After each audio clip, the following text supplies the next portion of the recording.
Hey all! So இன்னைக்கு நம்ம என்ன பார்க்க போறோம்னா, கோல்டா உங்களுக்கு? ஃபீவரா? காஃபா? வயிறு சரியில்லையா? நெறையா பிரியாணி, மட்டன், கேஎஃப்சி சிக்கன் இப்படின்னு சாப்பிட்டு ரொம்ப ஒரு மாரி இருக்கா? அசிடிட்டியா? எல்லாத்துக்குமே 1 கிளாஸ் ஆஃப் ஸ்ட்ராபெர்ரி ஜூஸ் வேணும்னா கொஞ்சம் நாட்டு சர்க்கரை. இந்த ஸ்ட்ராபெர்ரி ஜூஸ் வந்து அப்படியே குடிச்சிங்கன்னா வித்தவுட் சுகர் ஆர் வித்தவுட் பால் இந்த மாதிரி போட்டு குடிச்சிங்கன்னா cold, cough, fever even 8 months பேபிலேருந்து 60 வயசு கிழவன் வரைக்கும் நீங்கள் இது குடிக்கலாம். சரிங்களா? இது வந்து 1 பேக்கெட் ஜஸ்ட் 70 ருபீஸ் தான். நிறைய வாங்கி சாப்பிடுங்க தாராளமாக. அவ்வளோ பெனிஃபிட்ஸ் இருக்குது.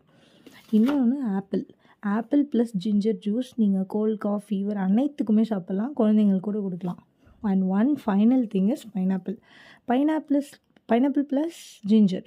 இந்த ஜூஸ் வந்து ஜிஞ்சர் கொஞ்சமாக போடணும். இந்த ஜூஸ் வந்து 8 மந்த்ஸ் பேபிலேருந்து 1 year baby to 60 age old people வரைக்கும் கொடுக்கலாம். பை பாய்.